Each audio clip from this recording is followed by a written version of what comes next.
Hey, it's Ken Lewis. Welcome to Mixing Night. It's Q&A with Ken Lewis, your weekly live stream during the quarantine, broadcasting every Wednesday, 8 p.m. from New York City, ground zero of the worldwide COVID-19 pandemic.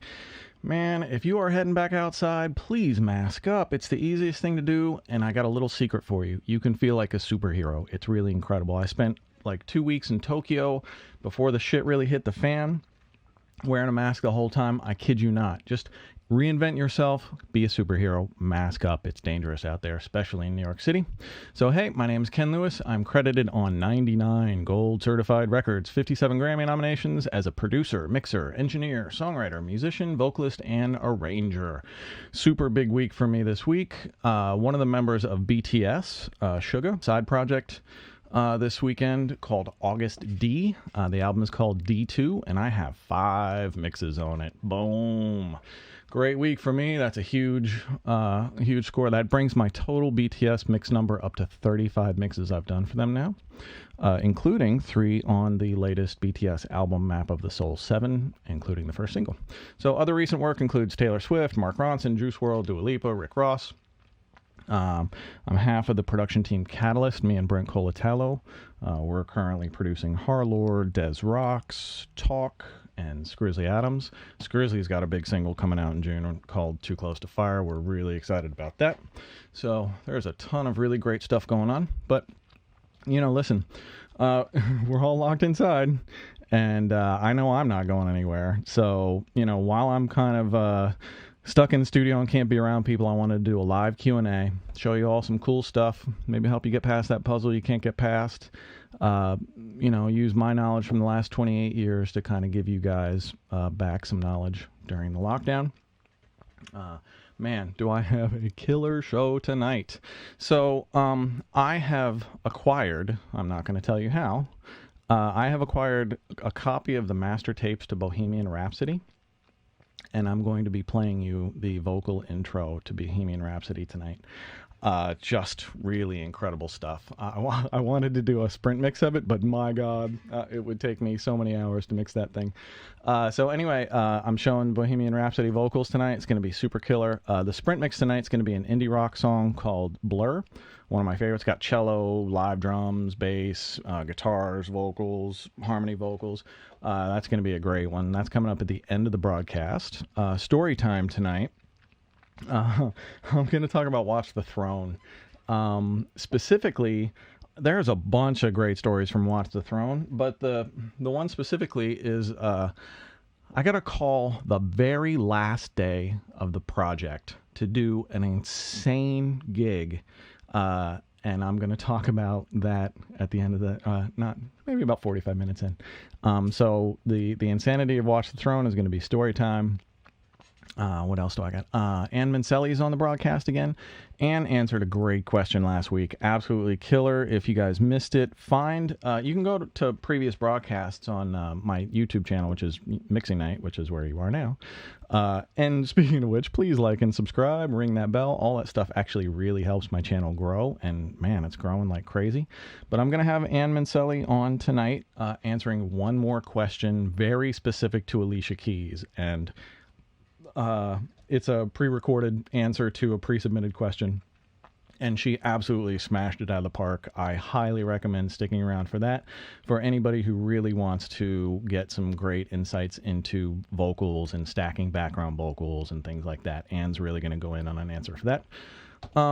What else is going on? So, listen, the chat roll has been absolutely great the last several broadcasts. Please don't mind the trolls, just ignore them. I love that we're building a real sense of community here, and I'm hoping that you guys are telling your studio friends, and, you know, I don't want to talk to nobody. But the attendance on the last several broadcasts has been through the fucking roof. I think one of the broadcasts we hit like 386 people simultaneously, which is just bananas. Let's see, what else is going on tonight? So,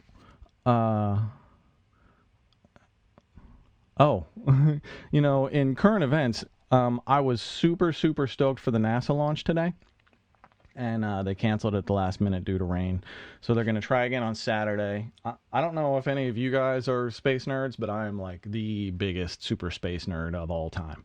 I wanted to be an astronaut when I was a little kid. I've always followed the space program. I find it super inspiring. And also, I mean, the space program has paid for itself so many times over in incredible inventions that NASA has come up with from their research. So really incredible. I'm looking forward to Saturday's launch. UFC is back on Saturday. I'm definitely watching UFC. It's great to have sports back. It's been too long, and I hope they can keep. I hope they can keep going with it. Who's fighting this weekend? I don't know. But anybody who's been following, Usman Masvidal looks like it might happen, and my God, that would be a great fight. I would love to see Masvidal fuck up Usman. That'd be a good day. Okay, for you UFC fans. In another very, very sad milestone, we've hit 100,000 deaths in America. We're number one. Yeah, back to masking up. It's such a simple thing to do, and it really can save your life and somebody else's. So we're at 100,000 dead this week. Mask up when you go out, please. It's the right thing to do. All right. I'm going to get straight into Q&A. Ali asks, hey, Ken. Hey, Ali. Ken, how do I go from being a bedroom producer? Okay, is this a triple question? I'm starting off with a triple question. Going to read these 3 in a row, and then I will answer them for you. Ali asks, how do I go from being a bedroom producer to someone like you? I assume someone like me is a successful-ish producer. Michael, do you have to live in Los Angeles or New York to produce work with artists in music? And Ryder asks, how exactly do you go about getting into the industry? How do you make important connections? And how would those connections lead someone in the music scene to be a producer or engineer? Okay, my path was to go work for other people who are much better at making records than I was as a young guy. I went to college, went to Berklee College of Music, took theory in high school, all that stuff, got out of college, and and I went and worked for a studio. And then I moved to New York City, and I worked for another studio. And I was staff at the New York City. I was staff in Ohio for a year, and I was staff in New York City for 2.5 years. So I was a staff employee at a studio for 3.5 years, collecting credits, collecting experience, collecting, connections and networks and relationships. And when you don't have that same type of a network to tap into, but you want to, you got to just realize that these are the things that you're up against. The opportunities that you're looking for, there's somebody else out there that's doing a 7-day-a-week internship when you can only do a 1-day-a-week internship. Or you can only put 3 nights a week into your craft and somebody else can put 7. You just got to weigh, you got to realize what your competition is out there. And you got to work accordingly. And, for me, again, I worked for other people. I got much better at what I was doing. And then I went off on my own. Okay.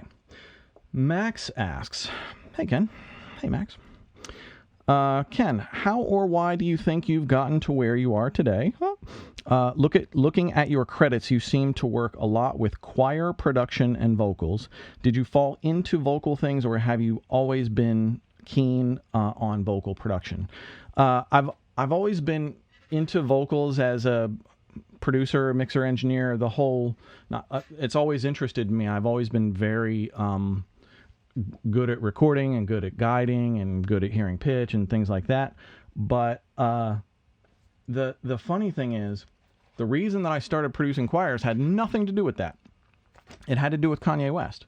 Because Kanye, basically what I do with Kanye is I am, or it used to be, I don't know, maybe, I'm the guy that they would call when they can't figure out how to do something, but they want something done that they know they want. So in this instance, they knew they wanted a choir. They didn't have anybody who knew how to do a choir. So Kanye never asks me if I know how to do something before he hires me to do it, because so many times he's hired me to do the absolutely craziest shit and I've delivered. So I think just kind of became known as the guy who Ken will figure out what you need and how to deliver that. So when it came to choirs, Kanye was just like, I need to do a choir. Okay, no problem. I just said yes. Opportunity knocked, and I seized it immediately. I didn't hesitate. I didn't tell him, well, I've never done a choir before. I was like, of course I can do that shit. Send that shit over. And I delivered a great choir for him. And then J. Cole heard that, and Jay started hiring me for choirs. Actually, I think Jay hired me because of Drake. And I think Drake might have hired me because of Kanye. Anyway, it's a vicious cycle. So the moral of the story is make yourself valuable. I got all of this choir stuff just because I was in the right camps and doing the right work on the right levels. Okay, Andrew Dyerson asks, Ken, if I'm starting off with clients, how should I focus on attracting artists to work with me in the future? And also, follow-up question, Don Ziglione asks, hey, Ken, how did you maintain a steady income in your earlier stages? Did you do a lot of free work for larger artists to get your name out? No, because I was a staff, so I didn't really need to do that. But once I was freelance, I was working for practically peanuts early on. I had a gig. I was recording and mixing an album when I went freelance, but it was paying me like $5 an hour. It was practically nothing, but it was experience, and it was a toehold to grow from. And out of that album, I just made it work and figured it out and got a little hungry and, starved a little bit and worked my ass off and climbed out of it. So I think to answer your question, you could offer one mix for free to a new client and say, hire me for the first one for free. If you like that, then this is my rate for every other mix.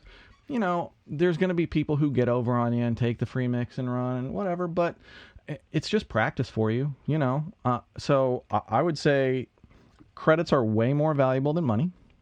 Get the credits where you can. You can build a career on credits. You can't build a career on money. Okay. Josh Gluck asks, I'm a professional musician, but I'm just getting into producing my own tracks. Do you have any advice or tips for starting out, Ken? I do, in fact. I would say if you're a professional musician, you've probably been doing this for a while. Don't be shy of new tech.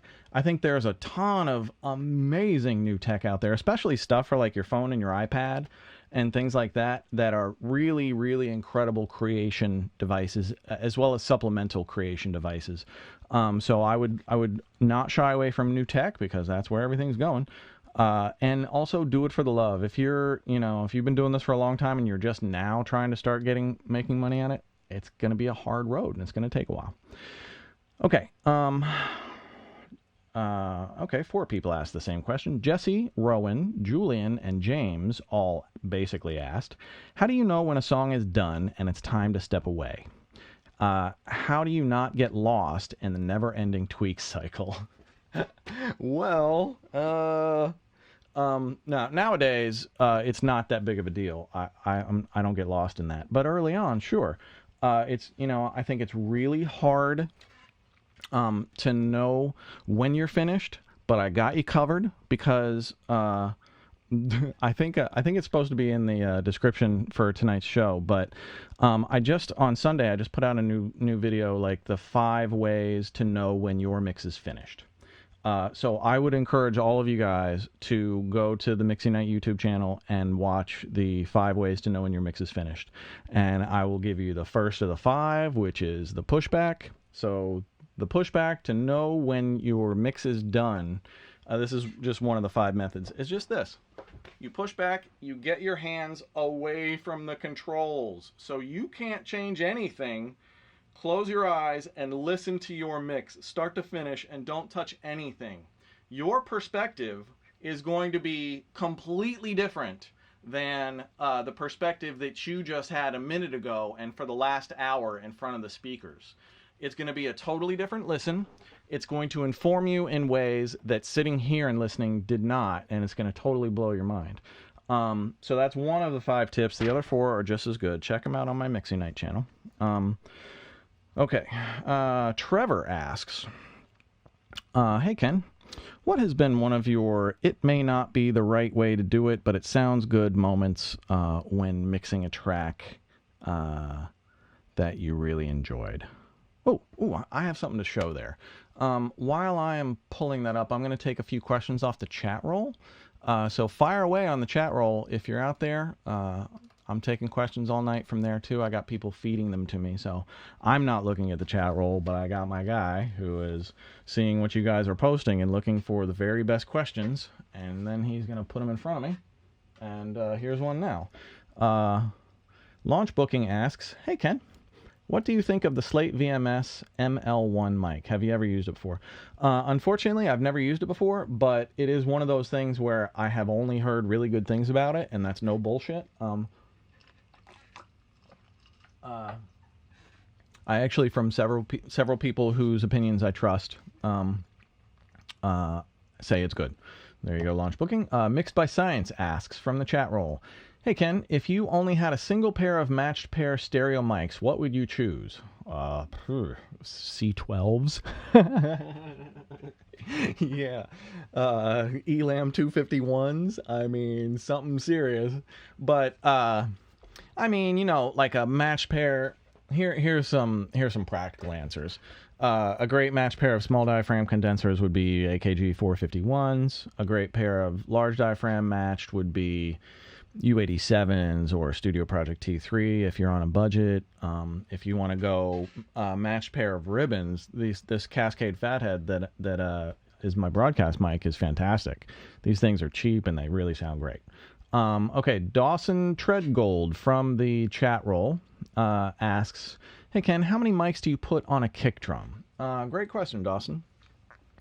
Usually, I will put at least two. One inside the kick drum close to the beater head. So if the camera lens is the beater head, it's about there, maybe 4 or 5 inches away. And one usually in the either outside the back of the kick or just inside the back of the kick head. And I'll get a balance between the attack that's up close and the body that's behind it. But also sometimes we'll build what's called a kick house, and you just so with a kick house, you basically just build like a kind of, you know, cardboard. You build a tunnel that extends off of the kick drum, and you put a microphone at the end of that tunnel, and that can give you some serious depth and weight to your kick drum as well if you do it right. And if you cover it right, you'll keep all of the cymbals and stuff from kind of bleeding through as well. Okay, one more from the chat roll, then I'm going to show you this bass guitar squashing trick that I love. Let's see. Quinn Zone Studios from the chat roll asks, oh, Quinn Zone. Oh, you have no idea. Quinzone Studios from the chat roll asks, "Hey Ken, have you ever had to work through the night to meet deadlines?" Oh, I can hear my wife laughing from the control room right now. Oh my God. I mean, okay, so first, here's a little reality check. I've been making major label records for 28 years. I have 5 label mixes that dropped this week, so I'm still in the game pretty heavy. I still work 7 days a week. Every single week. Probably almost 52 weeks a year. I have my place in Ecuador, and I take some nice, I take chill time there. But even down there, I'm working almost every single day in my studio. I just don't work quite as much. So, yeah, when you're in major label land, your life is not your own. If you have a deadline, you need to meet it. Like, and again, like back to the Watch the Throne, the story I'm going to tell is a deadline story. Craziness. I mean, the number of times I've stayed up insane hours just to meet deadlines.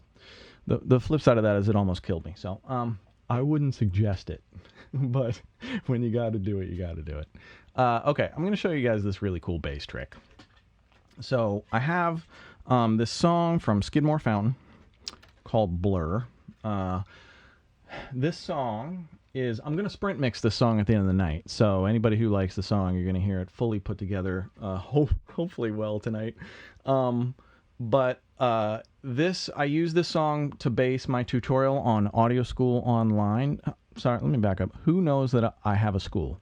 Okay, I have a school, audioschoolonline.com. It's basically higher-end mixing tutorials and production tutorials and shit like that. I'm basically kind of filling in the gaps that school doesn't teach you. So you can make sure to trust a reliable source. But anyway, so this song is used on my Mixing Indie Rock full tutorial. and the full session of this, the raw full session, comes with that tutorial. So anybody who wants an indie rock song to practice mixing, you got one right here, and it's a killer. Okay, now the bass line. I'm going to play you the chorus, and then I'll show you what I'm going to do.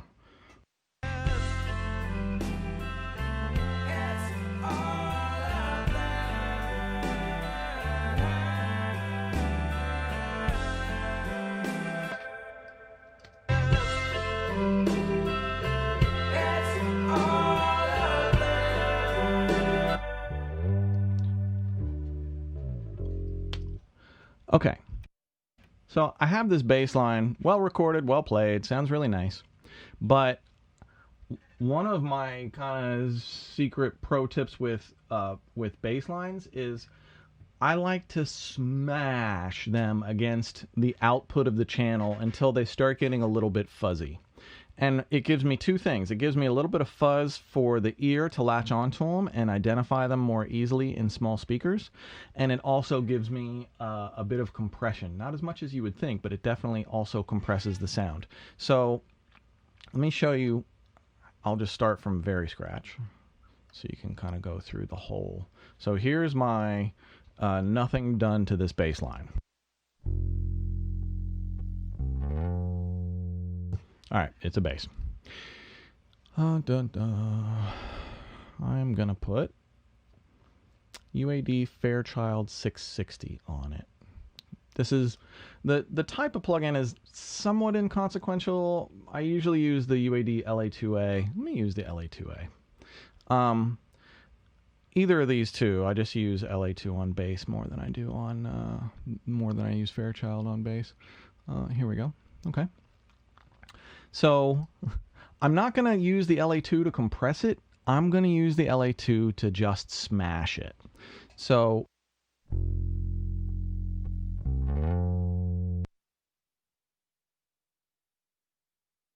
if you see, I'm going to turn the fader way down and the gain way up.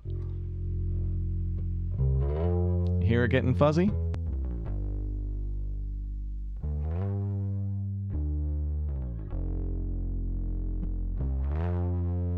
Do you hear that little bit of fuzziness and that more sustain? That note just hangs out there. It's nice and even.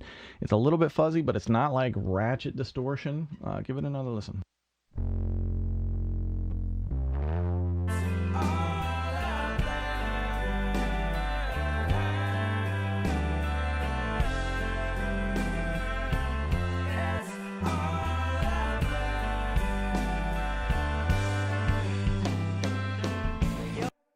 Okay, so hopefully you understand that. Basically what's happening here is I am using the gain output of the plugin to distort the channel. And I'm not really using any compression, although I could, but that's not the point. The point is to use the output of the channel as a compressor. And just to push until it doesn't get too nasty, but it fuzzes up a little bit and it just lets that bass line really hang right. And this is like a pretty dense rock mix in the chorus, and this thing just, you can hear it right in those lower mids, cut right through with that fuzz.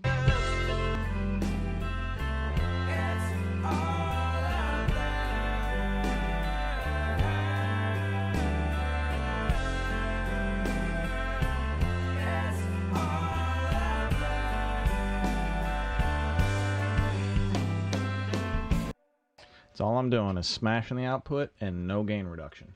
And I'll do this with like a Fairchild or a LA2, or probably most compressors will work doing this. So sometimes I'll do this with vocals and other things that I just want a little bit of this kind of a technique. I also show virtually the exact same thing in the Mixing Indie Rock tutorial on Audio School Online. So if you do pick that up and you forget what I'm doing here, you'll see it there. Okay, David Gaylor asks, hey Ken, I've been writing and recording for the best part of a decade and have never been sufficiently happy with the recordings, to a point where I've never released any of my own work. What simple tricks can I do to turn my home recordings from a demo to a record-worthy piece of work? Well, David, I'll give you some advice. One, pick your very strongest song, the one song that you not only believe in the most, but the song that you think will connect with other people the most. Pick that one song and do whatever you have to do to finish that one song at as high a level as you can. Hire pros, get a mixer, get a producer, get a mastering engineer. Spend money on one. Just find out.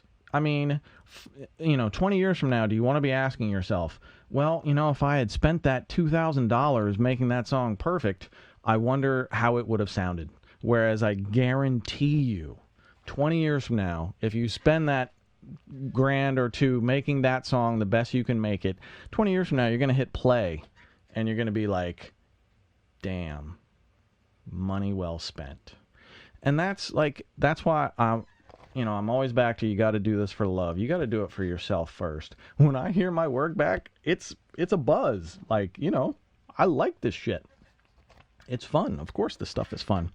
Matt asks, hey, Ken, how do you get a bass or 808 that you can feel in your chest with a tight low end while mixing in a small room with 5-inch speakers or smaller and only using plugins?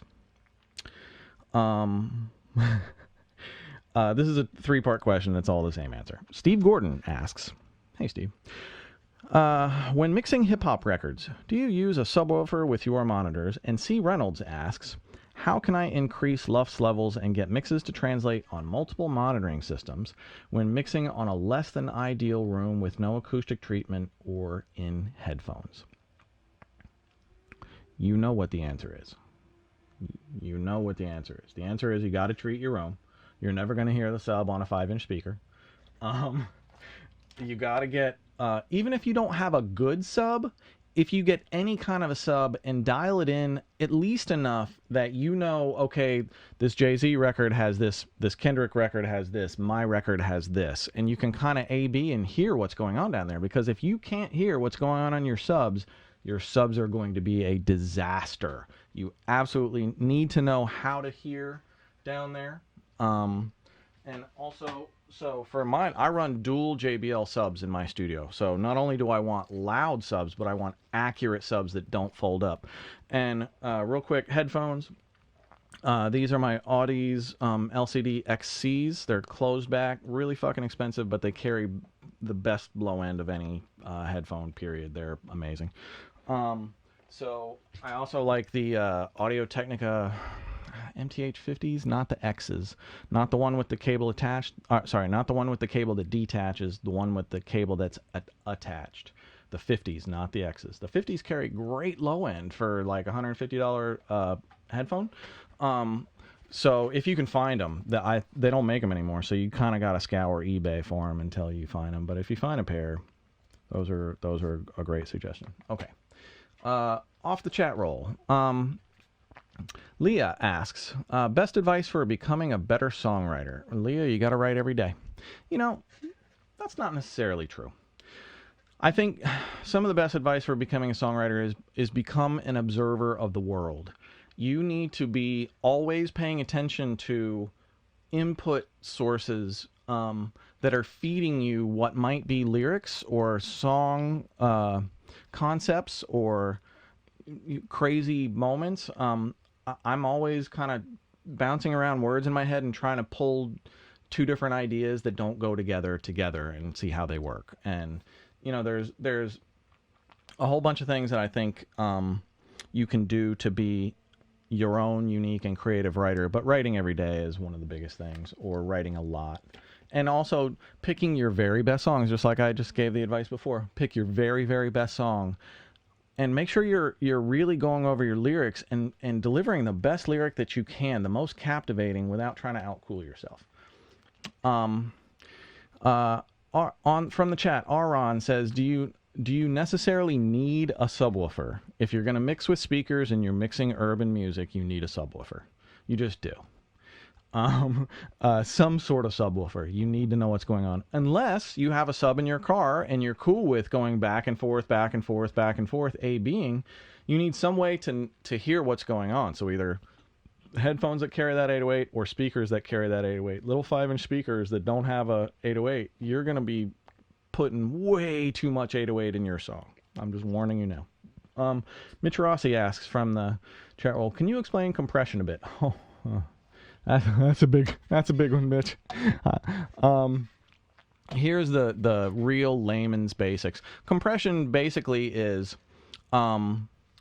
it's a way to reduce the dynamic range, and what that means is if I say the loudest thing and the softest thing, a compressor is going to take those two things and make them much closer to the same volume. So as a lead vocal, if a lead vocalist is being really expressive and sometimes they're really emotional and then they hold back and they're emotional and they hold back, the compressor is going to be working nonstop. So the compressor's job is to take those quiet sections and turn them up a little bit and the loud sections and turn them down a little bit and make the entire performance sit at kind of a more even volume so that the listener doesn't get lost. I think that's pretty good.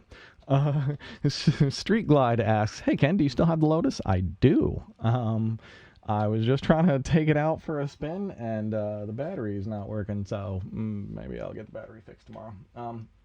Yeah, I still love that thing.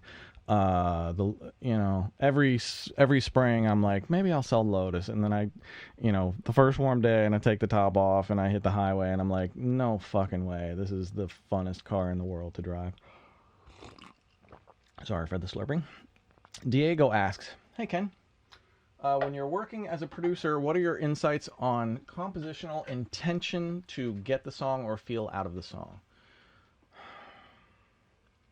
I think there's certain things that are givens, like if you're a new artist and nobody knows who the hell you are, get to the chorus fast. Don't have a super long intro, although we completely broke the mold on that with Des Rocks. The most successful song we ever produced for Des Rocks is at 36 million streams on Spotify right now, 100% independent, and it's got like a 45-second intro of just heavy music. And we thought when we were putting that shit out, we thought for sure it was just going to be like, nobody's going to get through this intro, but every time we tried to shorten it, it just didn't work. So all of these rules that you're looking at, they can all be broken, but generally speaking, there's rules. Keep it interesting. Short intro. Get to the verse. Get to the chorus. Make it interesting. Okay, who's next? All right, I'm gonna take one more, and then I'm gonna show you guys Bohemian Rhapsody. This shit is just mind-blowing with Bohemian Rhapsody. Mike Heebs asks on the chat roll, hey Ken, do you wake up and mix or let your ears adjust to the day and work more in the evening or late night? Great question. I used to work late every night. Used to be up until 4 or 5 o'clock every night for decades. And something changed last summer and I just started getting up hella early. And now usually I get up at like 7 or 8. I don't know how humans are awake that early. But it's kind of the new norm for a while. Sometimes I like to jump right in, but usually I like to get the business shit out of the way in the morning, get some coffee in my veins, and then ease into it. But I also don't like to end so late that I can't have any kind of a social life with the wife, and it's a balance. I try and take time every day for my personal life. Okay, I have. For anybody who hasn't ever seen this, I have one of the coolest fucking things ever. Is this the real life? Is it just fantasy? I don't know. Is this the real life? Is this just fantasy? Caught in a landslide, no escape from reality. Open your eyes, look up to the skies and see.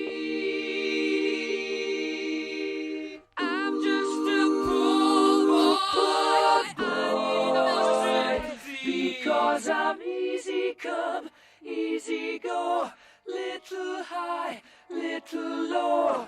Any way the wind blows doesn't really matter.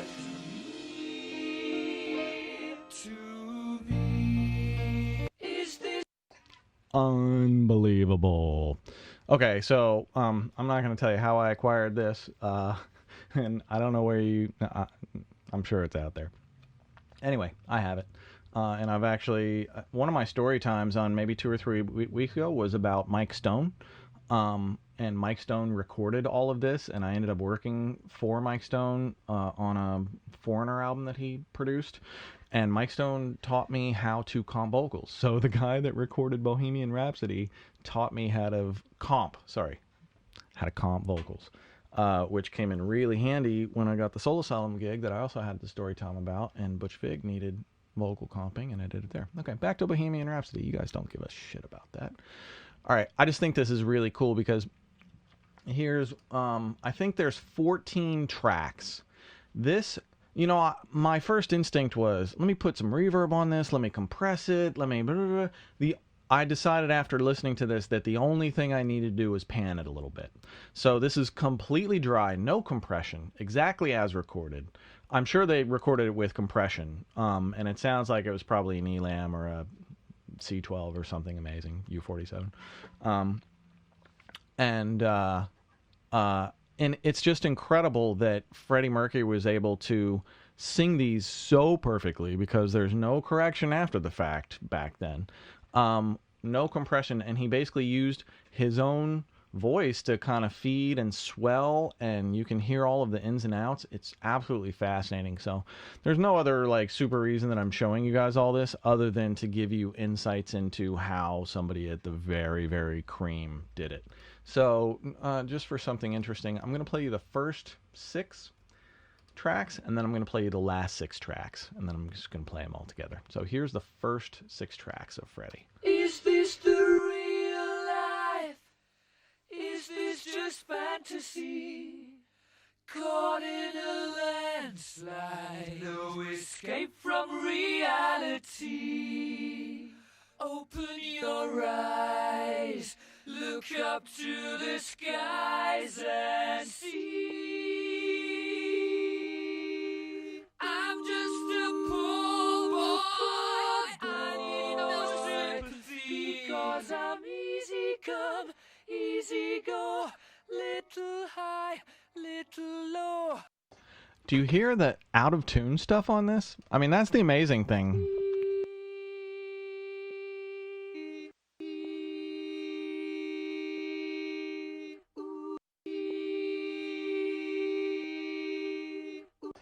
Auto-tune would snap that right into correct mode. And here's one thing that a lot of people will ask about, like, how do you get that retro sound? It's not the gear. The gear is a piece of the equation, tubes and, you know, old consoles and tape and things like that. But really, it's the way that they made it, often due to the limitations of the gear. So here they had a 24-track machine. So that's all the tracks they had. And here's something super fascinating. I can't really get into it super hard, but they would put, okay, I can show this. Yeah, all right.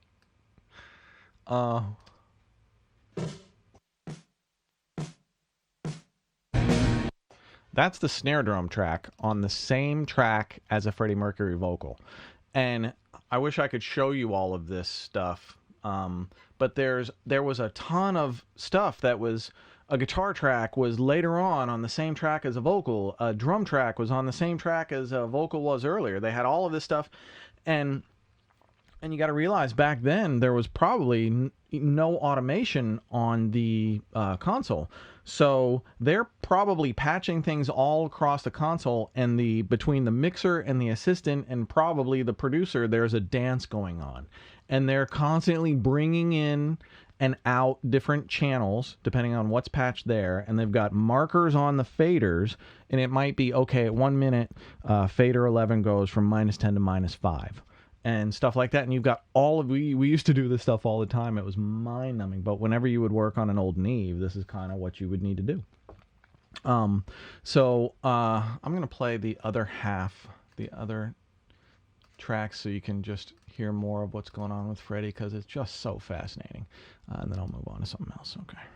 The real life, is this just fantasy? Caught in a landslide, no escape from reality. Open your eyes, look up to the skies and see. I'm just a poor boy. I need Key is E flat major. Okay, so there was a question, I can't remember who asked, but somebody asked, how do you find the key of a song? I'm going to skip ahead to the part where you spend years and years becoming a musician. But if you know your major keys, then you can grab just a little phone piano, and this is what I do, and play along to the song and just figure out what notes go with that song and then what key all of those notes fall in. So for instance, this one. the real life. Is this just fantasy? Caught in a landslide. No escape from reality. Open your eyes. It's in B flat major. Okay. B flat major. Somebody, Rory Miller from the chat asks, hey Ken, what would hard tuning Freddie Mercury's vocal sound like? It would sound sacrilegious, but I'm going to do it for you, Rory. Don't tell anybody.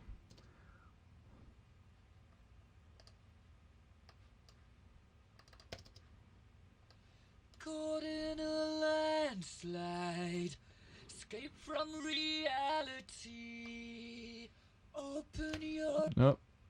Sorry, I had the wrong key. Caught in a landslide. Escape from reality. Open your eyes. Look up to the skies and see.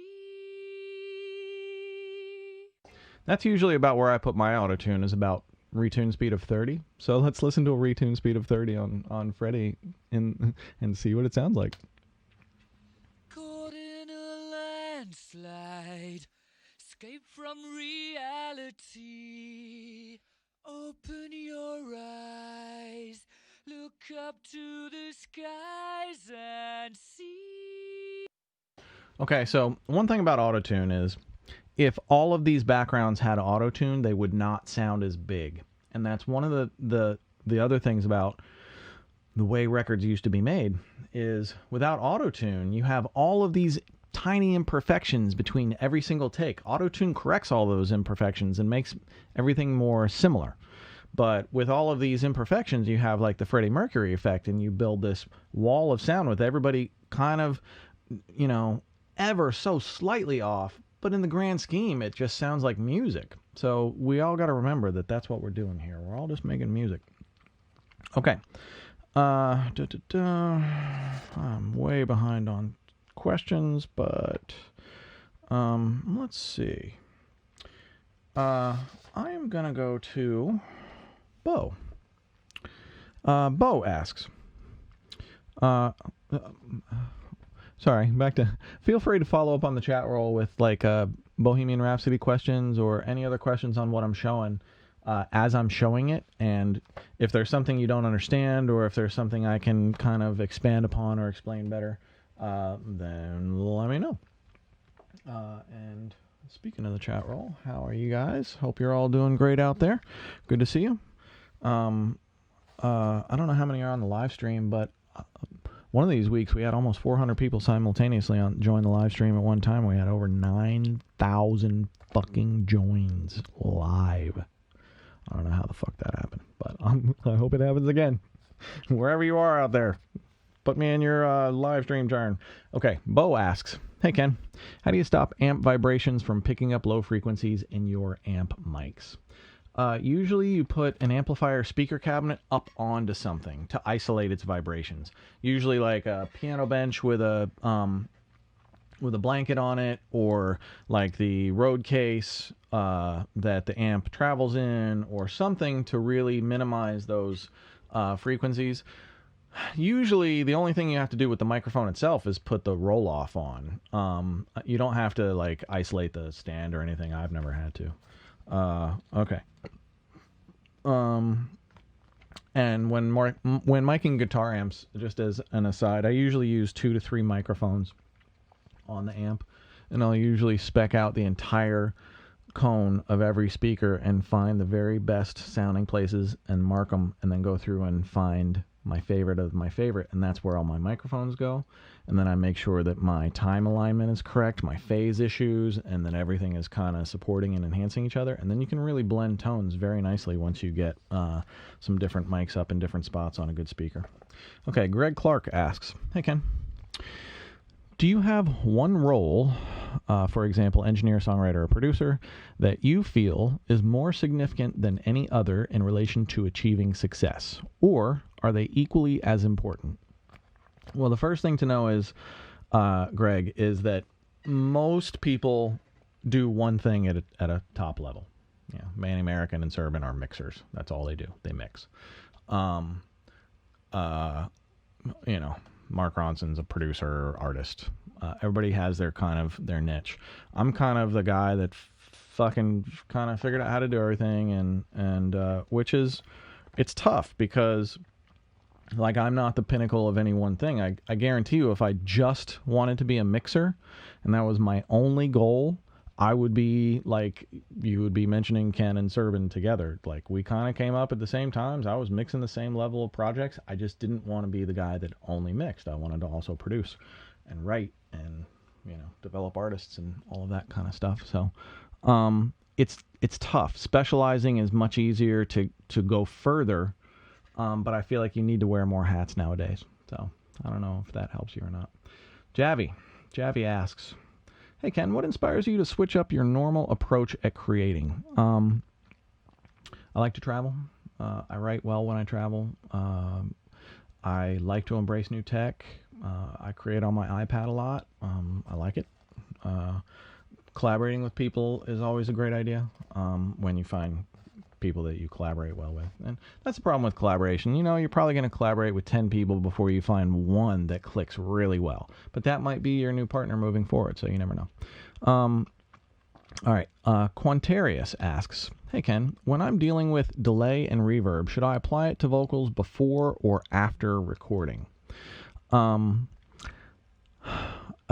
should apply it after. So when you're recording, you should monitor, meaning listen to but not commit to recording, your reverb and delay and all of that kind of shit. I usually compress an EQ on the way in, but I don't use plugins for that. I use outboard gear. If you're using plugins, I wouldn't commit to anything. I would just have a chain going with my plugin settings and monitor that. Okay. Let me go back to the chat roll for a second. Great questions from the chat roll tonight. Jacob Zug asks, hey Ken, what are ways that I can boost RMS level without boosting peak level? Well, I mean, on the mix bus, that's kind of a moot point because your peak is already at 0. The game is how much RMS you can get without distortion, without ruining your mix. And that's a mastering thing. If you don't know anything about mastering, I showed a few weeks ago the Isotope Ozone stuff has a mastering assistant to it. It's like an idiot box. You press one button and it fucking masters your song for you. So if you have no idea how to master, that's a great way to go. And the flip side of that is you can use something like an Ozone to master, and then if you want to get good at mastering or finishing your mix bus, then you can bypass that and then try and recreate the results using other plugins until you can kind of match or get something comparable, and that's going to inform you on how to get your mix bus louder, that kind of stuff. So maybe that helps. Daniel asks, hey Ken, how do you make things sound professional and emotional at the same time? Daniel, I push vocalists a lot. I gotta sneeze. Hold on. Wow. Sorry, just sneezed. I push vocalists a lot, and what was the question? Professional and emotional. And I don't worry about pitch when I'm producing a vocal. In fact, I think one of the most powerful things that I can impart to a vocalist that I'm producing is like, look, It's only you and me here right now. Nobody else. And nobody is going to hear anything that you sing until it sounds like the final comp is perfect. So, I want to hear, this is me talking to the vocalist, I want to hear you making mistakes. I want to hear you going for it. I want to hear you pushing too sharp or flat. I want to hear you crack. Because if you're a vocalist and you're not making those mistakes, you're not going for it. You're not pushing hard enough. You're not pushing hard enough as in volume. You're not digging deep enough for that emotion wherever it is. So feel free to make those mistakes as a vocalist, and then comp your vocals so that you can find the best pieces of every little performance that you did. Put it like a puzzle. Put all of your best pieces together into one single vocal comp that's going to sound like the best time you've ever sang it. Okay. I'm going to go to Ann Mincieli. What can you say about Ann? I talked about her last week. So Ann Mincieli is Alicia Keys' right arm, among many other things. She is the owner of Jungle City Studios in New York City, which is one of the world-class rooms on the entire planet. Alicia Keys owns the studio next door called The Oven. We did the drums on Girl on Fire in The Oven. But Ann, I think her website is annmincieli.com. I mean, this girl's career is ridiculous. You could learn a lot from her. I certainly have. I've known her since the 90s when she was an assistant at Quad Studios. So she's somebody who started on the bottom rung and worked all the way up. You're going to love this answer. So Anna's talking about Alicia Keys' vocals here. So here's a treat for you. The second question comes from Noah, and he wants to know, how do I stack vocals on top of each other to create one massive chorus? And that's a really good question, and I'll start by explaining the arrangement on each song. When I work with someone like Alicia, she starts by, obviously starting with the lead vocal and then doubling, tripling, and quadrupling the main part. And in a hook, let's say the first hook, she's not using all of those notes. She might use the main and the double. And then the second hook, she might use the main, the double, and the triple. And by the time we get to the last vamp, she has her main, her double, her triple, and her quadruple. And then we usually do 3-part harmonies. And there's usually 4 to 8 tracks per harmony. And depending on the key of the song, she also does a high octave and a low octave. And she'll do 8 tracks per high octave, 8 tracks per low octave. Now, she's very meticulous about the arrangement and building the vocals throughout the song. So that's not to say that like all of those notes and parts are playing and on hook 1. They're not. By the time the end of the song happens, they are. But she plays with the arrangement. And then we go in and we play with the image, the depth, the space, the panning. We also really are meticulous with lining our backgrounds up, making sure they all line and end correctly so they sound tight.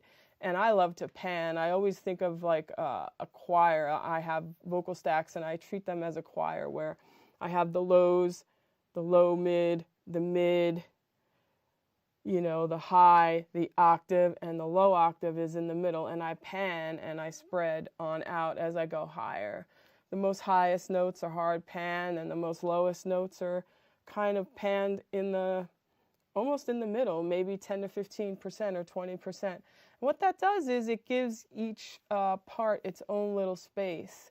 And then I color them also to let them I carve them and color them so I can let them cut through in various different ways.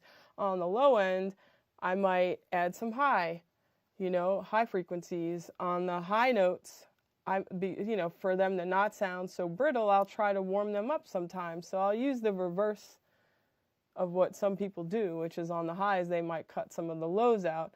There's no rules at the end of the day. I learned some really cool tricks from Bruce Swedien back in the day, and I would EQ all of my vocals, and I do the same thing in Pro Tools on each of my tracks per harmony, I'm EQing and compressing before I send my vocals to the auxes that I have. And I can have everything from 4 to 6 auxes by the end of me tracking vocals. And, you know, mixing happens all along the tracking process these days. I'm not really mixing in the end. I'm mixing these vocals so Alicia could hear them properly as we go along and build the song out. And on each track, before I go to my aux, I'll have EQ and compression, you know, and then I'm routing to an aux. And on the return of the aux, I have some really nice EQ, compression, reverb, delays, and I have the ability to really, you know, depending on the creative of the song, experiment. And it's always how Alicia hears the vocal and how she sees the arrangement building. But those are some of the best tips that I can really give. And also textures. Sometimes Alicia will bring in a background singer or two to add different textures. They might be singing the same notes, but it's nice to have, you know, a different texture of voice singing the notes at the same time. And that gives you that big space to play with. So thanks for the question. And thank you, Ken, for having me. I look forward to keep the questions coming. Thank you.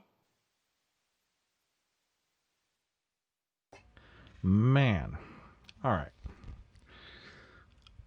Anna's absolutely fantastic.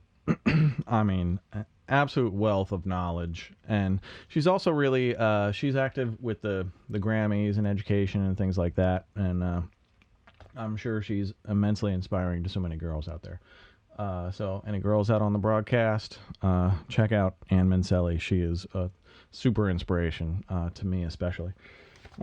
Okay. Back to Q&A. Anonymous asks, hey Ken, can I work for you for a week just to see how you work? I have some studio experience, but I would like to intern with a pro.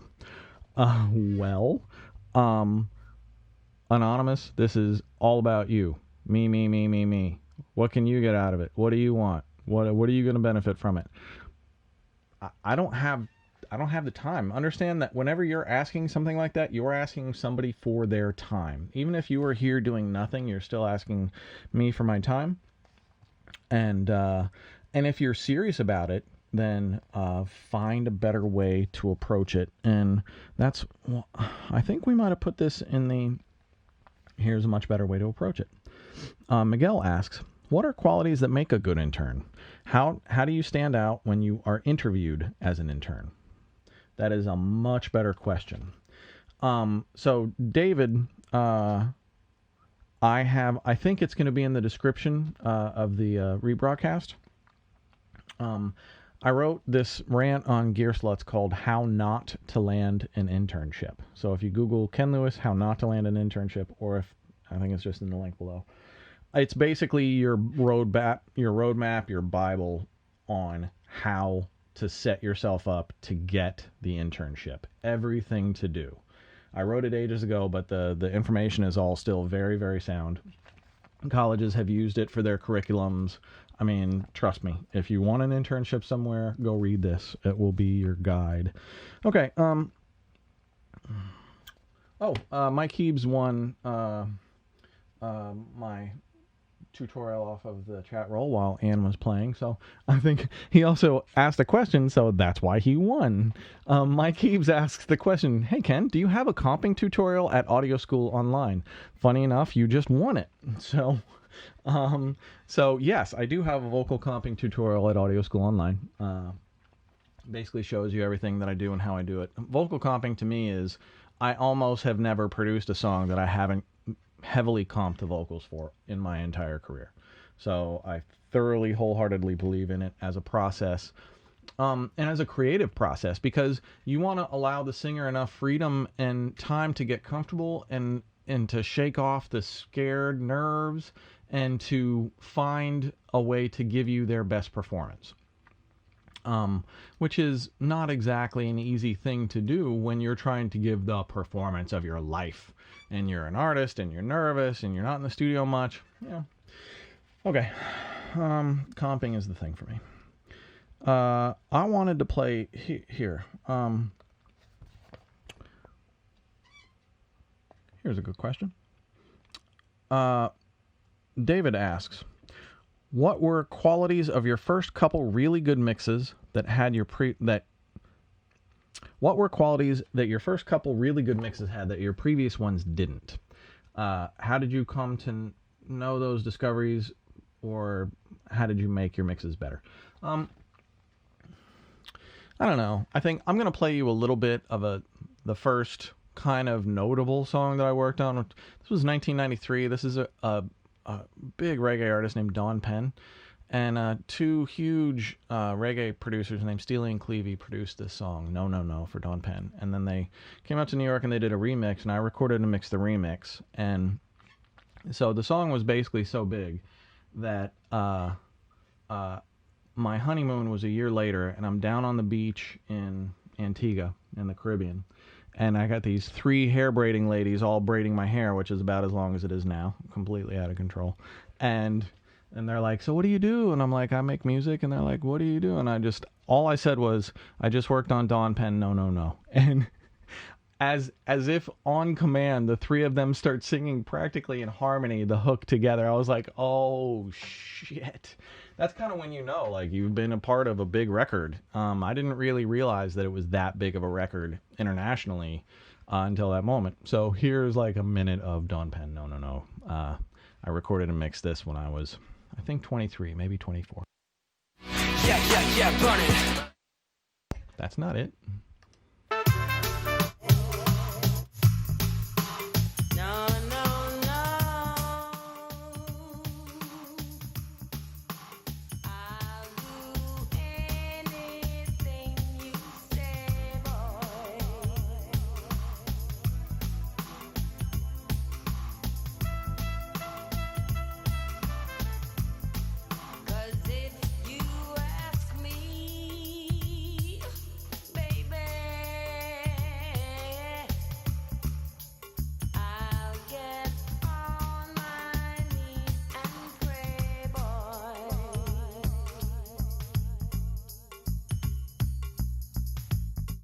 Yeah, 23 years old. I mixed that. We did that at Soundtrack Studio B. I remember the sessions vividly. I remember working with Steely and Clevie. Great guys. Those are some really cool times. I've had some really, really amazing sessions over the years. I've been very lucky. Okay. So that was one of my early good solid mixes. Ian asks, hey Ken, what is your one skill which has opened the most doors for you? And I would say that's versatility, and I definitely think versatility is a skill. I'm lucky enough to be good at a lot of fucking things, and I'm driven enough that if I'm going to take something on, I want to be the best at it. I've passed on a lot of things that I'm sure I could do really, really well because I just didn't have a passion for it. So if I take something on like this fucking Q&A,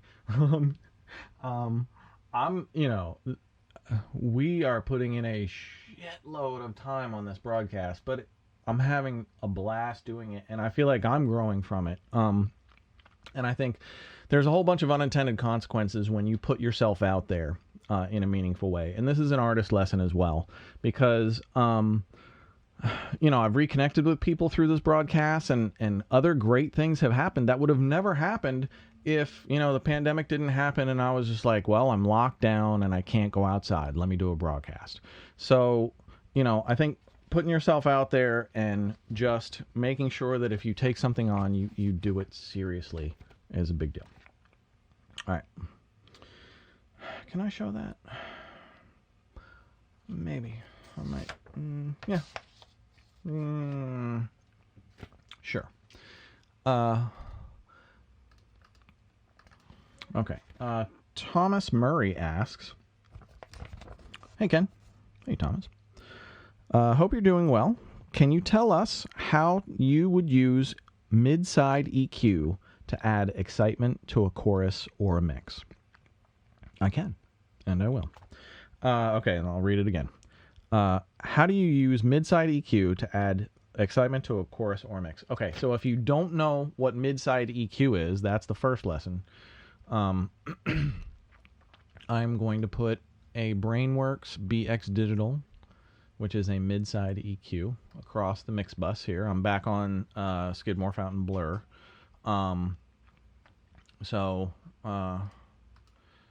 Okay, so a mid-side EQ.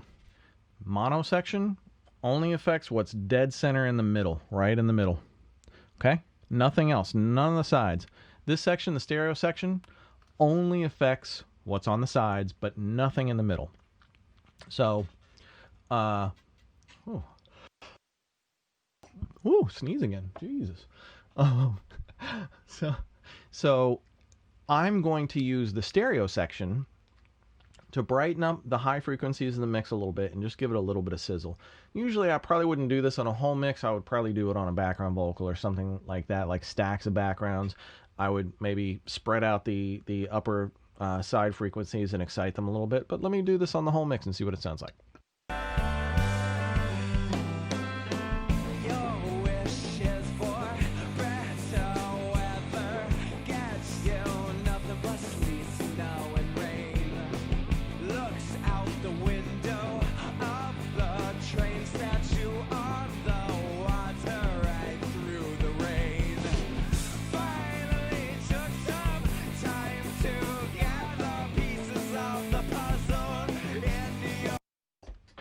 I don't know. I don't think this is the best source material to do it on, but I think you get the idea. That's basically how I would do it. I would look for something in the side frequencies, be it the upper ranges, or I like the lower mids and the mids as well, because sometimes you can take something like a synthesizer or a piano or something secondary, not your main thing.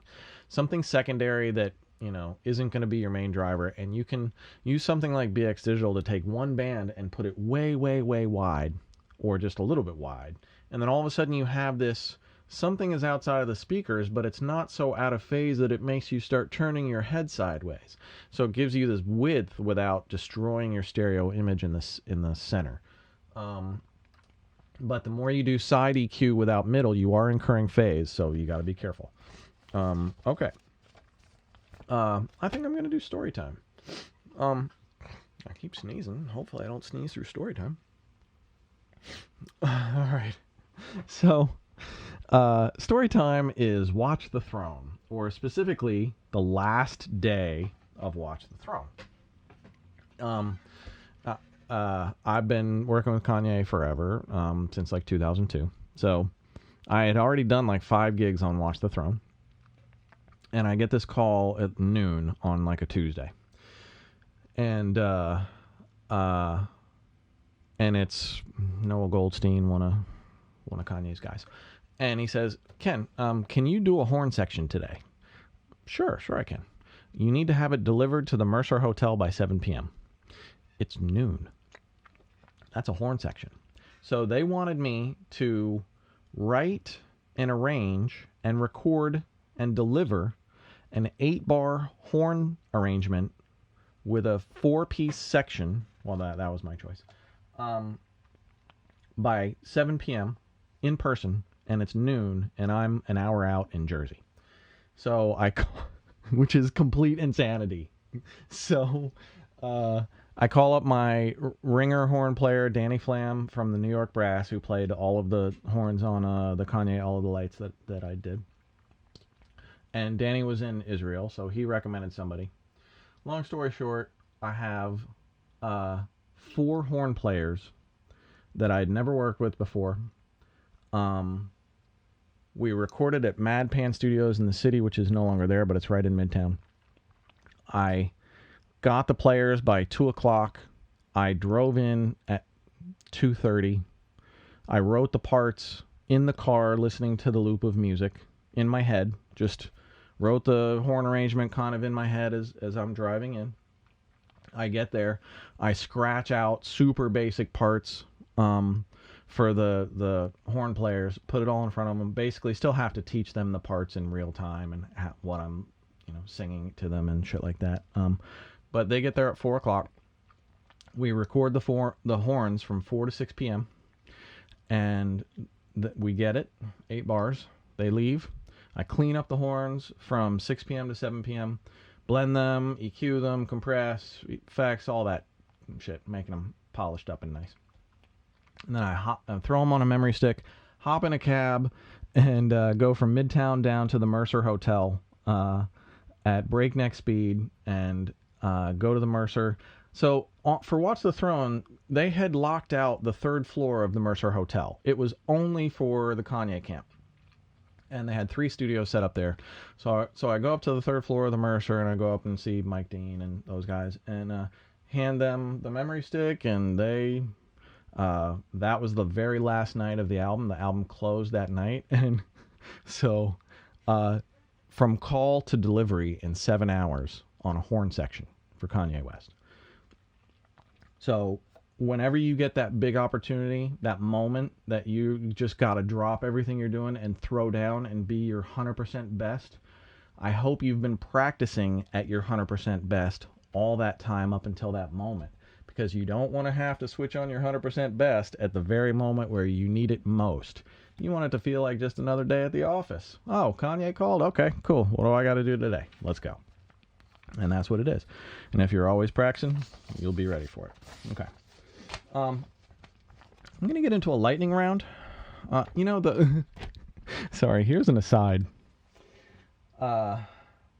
We get a call later that night from Don C., who was Kanye's road manager. And he said, hey, there's a rap party for Watch the Throne at Sub Mercer tonight, which was the bar underneath the hotel.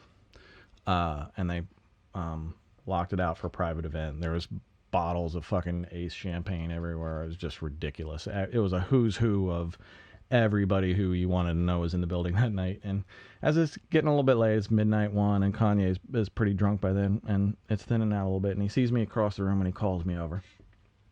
And I go over and I talk to him, and he looks at me, he's like, yo, dude, you got like this unique set of skills that like nobody else has. And without missing a beat, I just looked right back at him. I'm like, you do too. So that was my Kanye moment. I just died laughing at that moment. So thank you, Kanye, for the special set of skills comment. I truly appreciate it. Okay, so that was Watch the Throne. I also created the polka orchestra on Watch the Throne. So that little interlude that comes in after No Church in the Wild, that happens like 4 times throughout the album, that is 100% me. I did that entire thing. So yeah, I played accordion on Watch the Throne, motherfuckers. That is my hip-hop credibility right there. Accordion on Watch the Throne. All right, we're going to hit a lightning round now, so I'm going to fire these off as fast as I can, and then I'm going to sprint mix. So, here we go. Nathan asks, with so many sounds and patches out there, how do you decide what to use and what will fit in a recording? And Nathan, I think this is so important. Not enough people do it. Spend time searching for great sounds. There are so many choices out there nowadays between Splice and between every soft synth under the planet. Man, your choices are spectacular nowadays. So just spend an extra 30 minutes just looking for the right sounds. It'll benefit you so much more down the road. Okay, Jordan Mosley asks, hey Ken, does it make a difference if I record the vocals in Logic, even if I'm having the track mixed in Pro Tools? It doesn't matter. In fact, we usually start producing in Logic, and we usually record vocals and mix in Pro Tools. And we're constantly back and forth between different DAWs and with different artists and producers and writers that we're collaborating with. So usually it's Pro Tools or Logic at this level, or Ableton, but or stems. You can just send stems around. Chris asks, hey Ken, what differences stand out between an amateur and a professional production? Great question, Chris. I would say the main differences that I notice are usually in quality of vocal performance, quality of overall song, and quality of mix. Usually it's 85-90% there. Every once in a blue moon, an artist just smashes it on their own. Like Hosier, Take Me to Church would be a perfect example. Independent, completely smashed it. The Des Rock stuff that we did is 2 EPs are currently at 95 million streams right now. That was all done independently, and we just smashed it. So, okay, I'm going to take some from the chat roll. Phoenix Matador Music asks, what do you think about Telefunken mics? Well, I think it depends which ones they are. I don't really keep up on new tech. I don't keep up on gear generally at all. So they might have new great stuff. I have no idea. I have a Sony C800G for a vocal microphone, so what else do I really need? Down in my studio in Ecuador, I have my Manley Reference C, which is the closest mic to a Sony C800. So clearly I'm a vocal guy who absolutely loves great vocal mics. I do think they make a difference. I think you can get high quality vocals with a cheap mic, but you know, if Adele was in front of me, I would have the right microphone, I assure you. Okay, VLKV from the chat roll asks, hey Ken, what record had the most impact for what you thought was possible with production? As far as what other people have produced? Fuck if I know. I'll have to think about that. I mean, Kanye, it's Kanye. Kanye has influenced virtually everybody across the entire spectrum of music, from heavy rock artists to hip hop artists to pop to country. Everybody is influenced by Kanye. Okay, R. Ron from the chat roll asks, hey Ken, should you experiment with song structure or follow standard strong song structures? I'm all for experimenting. Just don't outcool yourself. Don't do something because you think it's the cool thing to do instead of the smart thing to do. But don't do things just because you think it's the right thing to do. That's no way to make a record. Ronaldo Gomez asks, hey Ken, when you work on vocals, what is your chain? Cheers from Venezuela. Hey, hola. Reynaldo, my vocal chain is a Sony C800G into a Groove Tubes Viper mic pre, big huge mono mic pre, into a Thermionic Culture, the Phoenix tube compressor, it's very mu, into a Kush Clariphonic, into the Avid 16 interface converters. I don't have any special converters. The Avid converters are great. So that's all I need.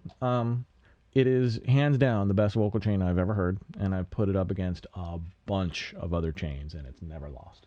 All right, Jake Rodriguez asks, I've heard different opinions about compressing during recording versus post-recording. Would you nowadays use analog compression during vocal recording, or would you rather always do it post-recording? I compress through it. I just gave you my chain, so there's your answer. I always record through a compressor, an outboard analog compressor. That's just me. You don't have to. That's, you know, I also, after I've done that, I also will compress it again during the mix and possibly limit it. So it's going to get compressed 2 or 3 times at least. Okay, back to here. Drew asks, what helps you achieve the sound you want with varying artists? I try and tap into the artist's vision. I try and produce and mix for the artist, not for myself. And I think if you go look at my discography and you pick out 10 different mixes, it's probably going to be 10 slightly different genre things, and it's all going to sound like the artist. Let's see. Michael asks, is there a correlation with the amount of time spent on a mix and the success of the song, or is it sporadic? Michael, there is no correlation. There is sometimes a correlation between the amount of time spent writing and producing, but mixing, I mean, you know, I think a top mixer, somebody like Michael Brower, you know, he spends an hour or 3 on a mix, and he's one of the best in the world. I think it's really who's mixing and what kind of sensibilities they have, and, you know, that's the number one thing. A mediocre mixer could spend 10 hours on a mix that I spend an hour on, and I guarantee you I'm going to beat them. Okay. Eddie Kai asks, do you ever just know when a song will be a hit? Do you? Well, Eddie, yes. Absolutely. You feel it in your bones. But almost none of those songs that you feel in your bones is going to be a hit actually gets to the point of being a hit, because being a hit has so much more to do with everything other than the strength of the song. The strength of the song and performance and artist and star power and all that, that's only one piece. Every single other part of the chain has to perform well in order for you to have a hit single.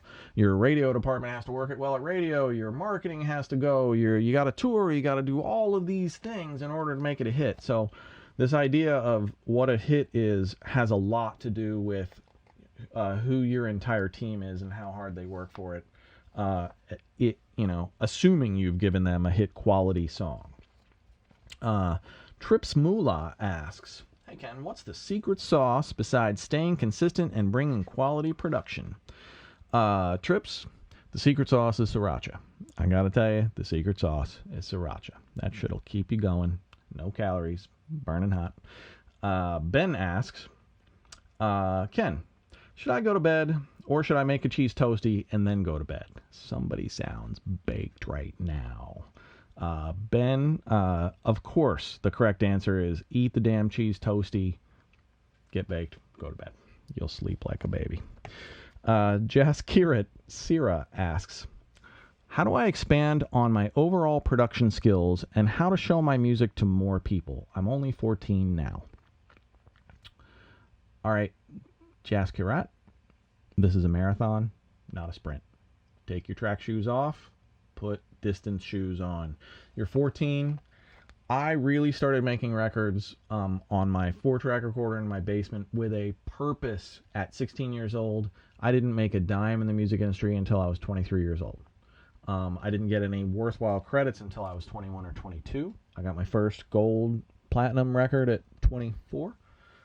And I would say that was super fast tracking. So if you're 14 and you know what you want, that's a great thing. Understand that this is going to be a long road, and most likely nobody outside of your your school or your general sphere of influence is going to give a shit what you do for a long time. But just keep getting better. Keep, have a game plan and a focus. Stay humble. I don't care how great you are within your own school, you ain't shit on the national scene, so drop the attitude. Not you, just people in general, because we see it all the time. All right, good luck to you, man. You have hopefully a bright future ahead of you. Derek asks, what do I invest in? Derek, I have a great answer for you. My 3 criteria for investing in anything, gear, whatever, is does it make me happy? Or does it make me more productive? Or does it make me more creative? And I'm usually looking for an investment that ticks off all 3 of those, or at least 2 really strongly. I try and avoid the vanity purchases of just shit that I want that I can't really capitalize on. I try and make smart purchases that are going to make me money or make me more creative or get my shit done faster. Okay. Chris asks, for a home studio, would you recommend buying a physical synthesizer or using plugins? I would buy plugins. The soft synths nowadays are absolutely fantastic. Controllers are cheap. You can probably get a 60 whatever controller for $100, used anyway. Let's see. Daniel asks, what's the secret to getting quality sound using stock plugins and basic equipment? Great question, Daniel. I would say here's some good tips. Listen a whole lot. Use reference material like that Plugin Alliance AB Metric. There's a lot of other plugins that kind of do the same thing. That's the one I use. And you can load in your rough mix, and you can load in other reference songs, as many as you want. And in real time during your mix, you can AB between the mix bus and your reference material, or the mix bus and your rough mix. Back and forth, and you can use those things, especially as a young mixer, when you don't really know what you're going for yet, to help you compare. And it might work just to make your mix sound like something else, and as you learn how to do it, and then as you get better and better, make things sound more your own. Okay, Trin asks, what's your take on how to be able to stand out in an ocean of producers selling beats online? Make yourself valuable. I don't know how you do that. Make yourself valuable. If you're doing the same shit as everybody else, why? Unless you're in a camp, have a plan. Try and be different. Like for me, it's a balance between trying to be unique and, but also trying to do things that I believe will hit the marketplace in a meaningful way. Because I don't like making music for a void. I want people to hear the shit that I'm working on. I'm going to go to the Sprint Mix real soon. Let me take a couple more from the chat roll, and I've only got a couple more on the page, and man, I've got a lot of questions tonight. Man, you guys are active on the chat roll. How are you guys doing? Alfredo Castro asks from the chat roll, hey Ken, can you give more info on your choir work? How many people are involved in the singing and how many tracks do you stack for them? So usually, my choir is the Blessed Choir. It is run by Alvin Fields. And so Alvin directs them. I call Alvin and I say, Alvin, we got Drake or J. Cole tonight, whatever. I need 25 people.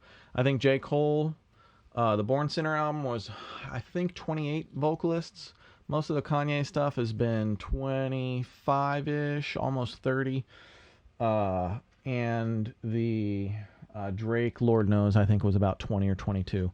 And we would take multiple takes. We would stack those multiple takes, probably spreading them left and right. The other thing that kind of will make some choirs sound slightly bigger, if you know what you're doing, is a little bit of saturation on all of the mics so that they're a little bit broken up. They just get a little, like if you go to listen to Lord Knows on the Drake, on the Drake Take Care album, listen to Lord Knows. I did all those choirs with the Blessed Choir. I mean, that's super, super saturated.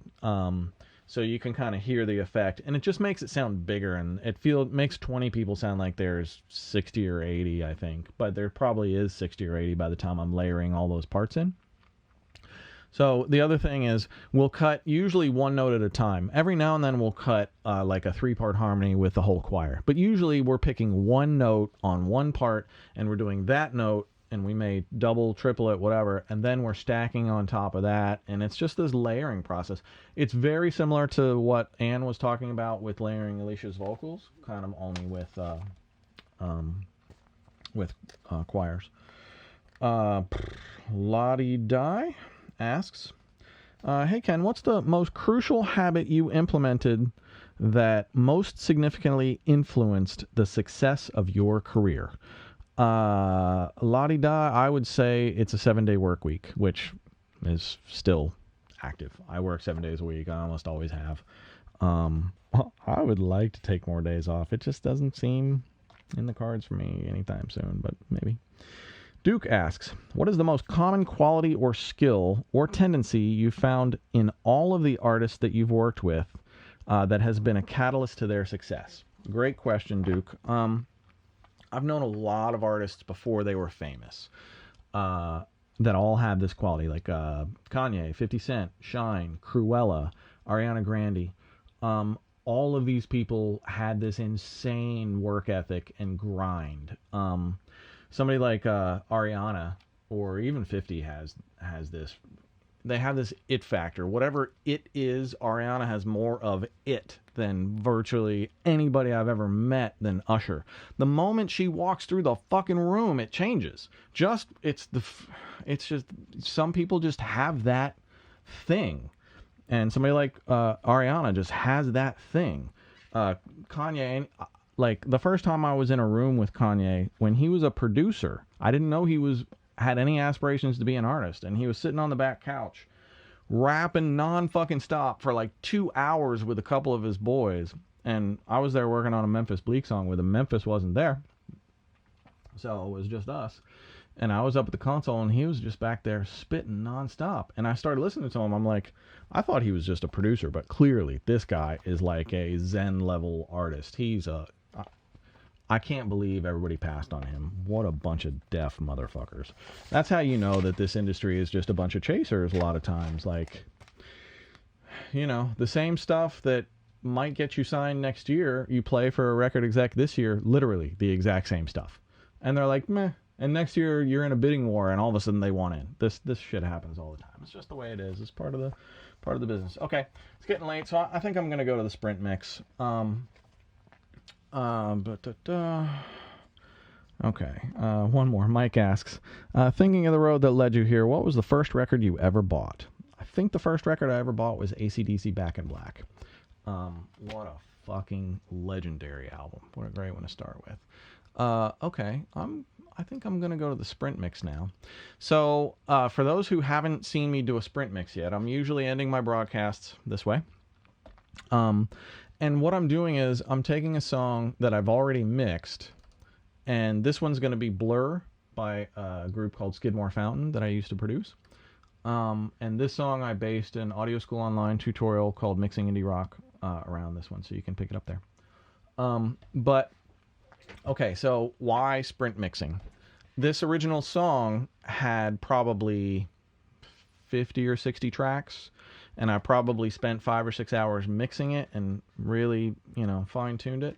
And then what I do for sprint mixing is I stem those out to about, I think this has 28 tracks, maybe 30.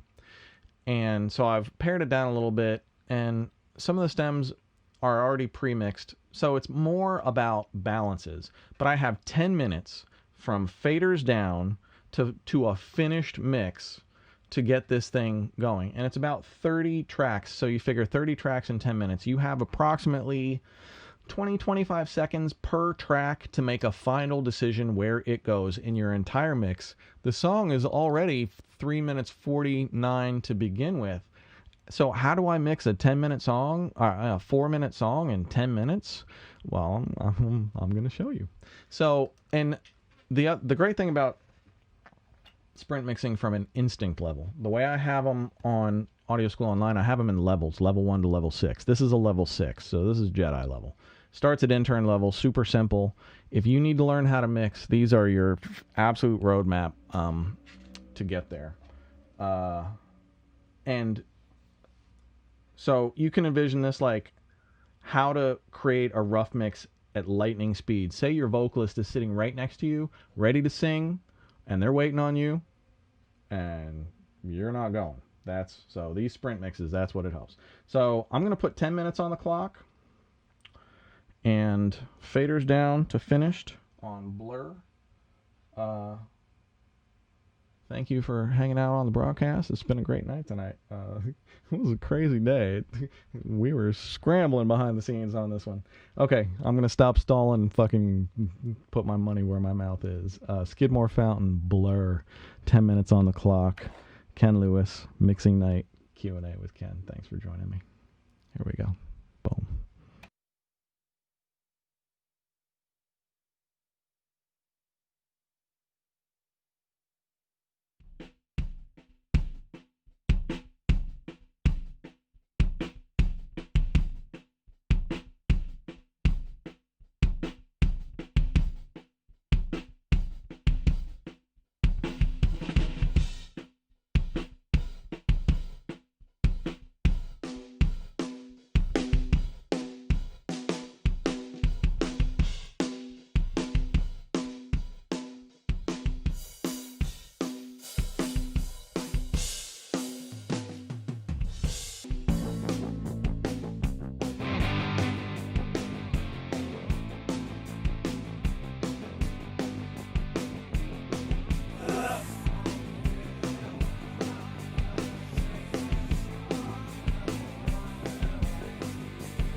I tune that cello with auto-tune. You can definitely tune cellos with auto-tune.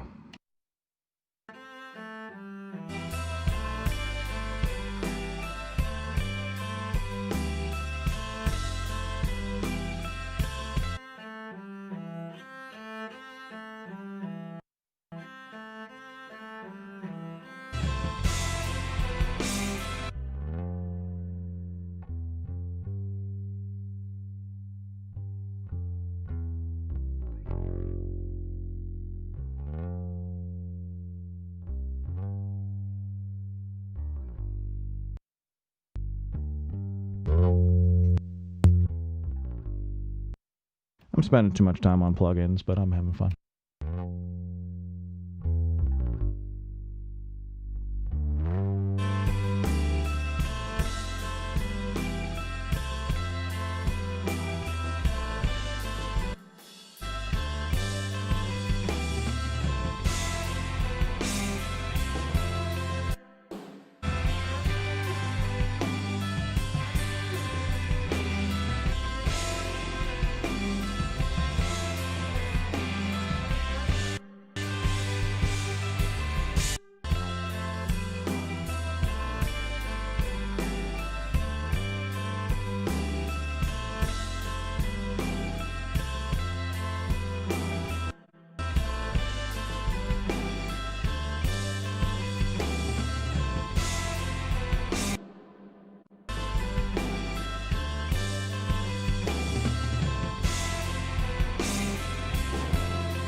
So full of ourselves that it's harder to stop in a hurry. Life is blurry. Watch us move like VCR. Fast forward, take us back and jump in a hurry. Life is blurry. Watch us move.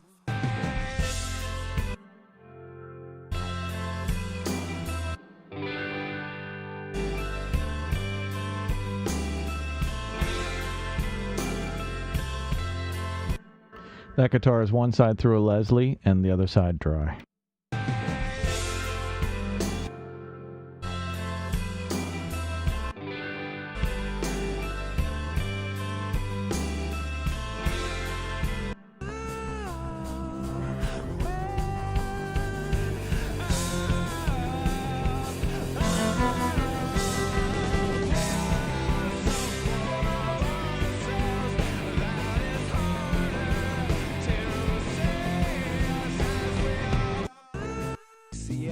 Fast forward, take his bags and tip him friendly.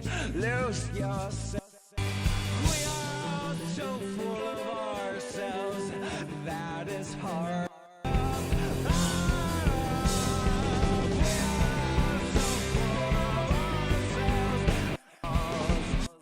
Finally, took some time to gather pieces of the puzzle.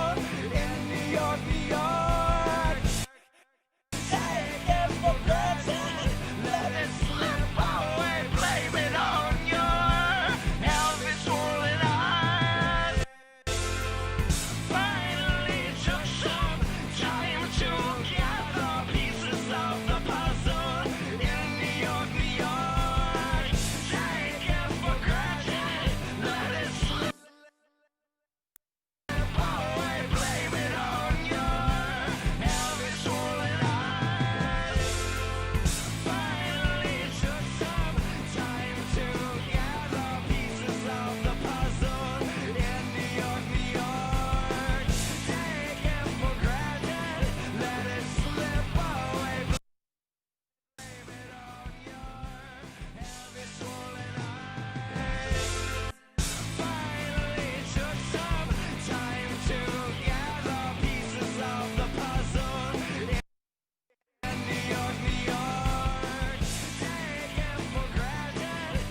fast forward.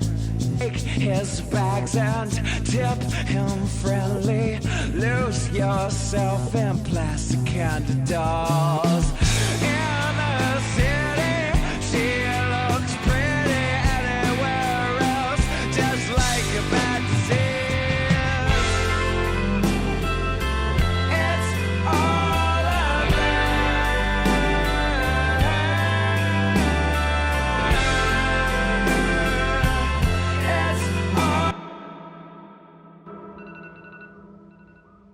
Woo! Damn. All right. That's 10 minutes.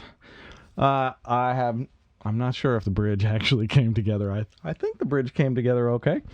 I've never sprint mixed that before, so that was a fucking super challenge.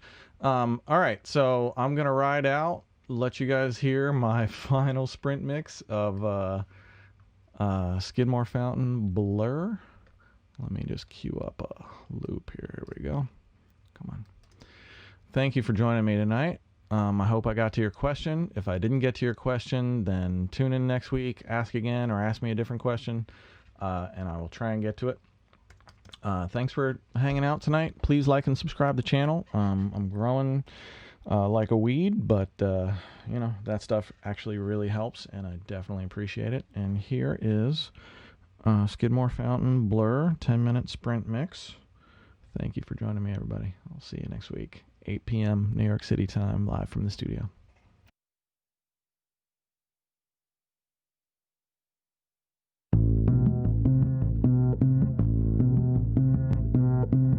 in a hurry, life is blurry. Watch us move like a VCR. Fast forward, take his bags and tip him friendly.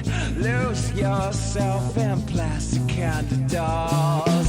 In the city, she looks pretty anywhere else, just like a bad disease. It's all of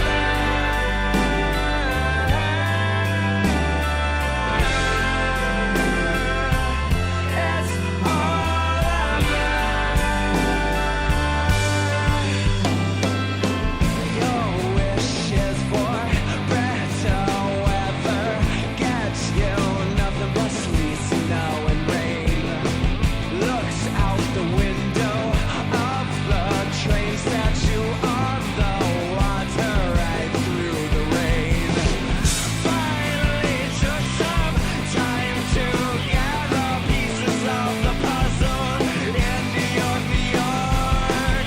Taken for granted, let it slip away, blame it on your heavy swollen eyes. It's all of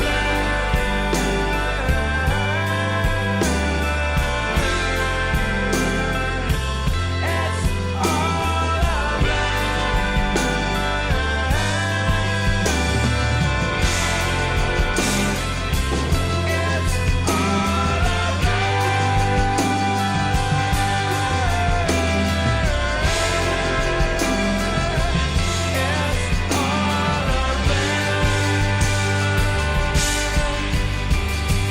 We are so full of ourselves that it's harder to say as we are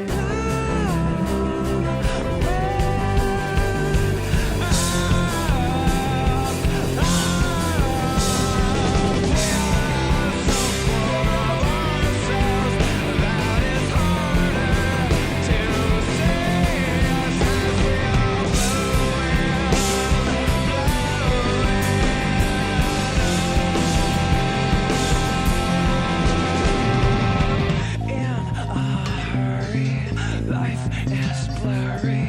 Watch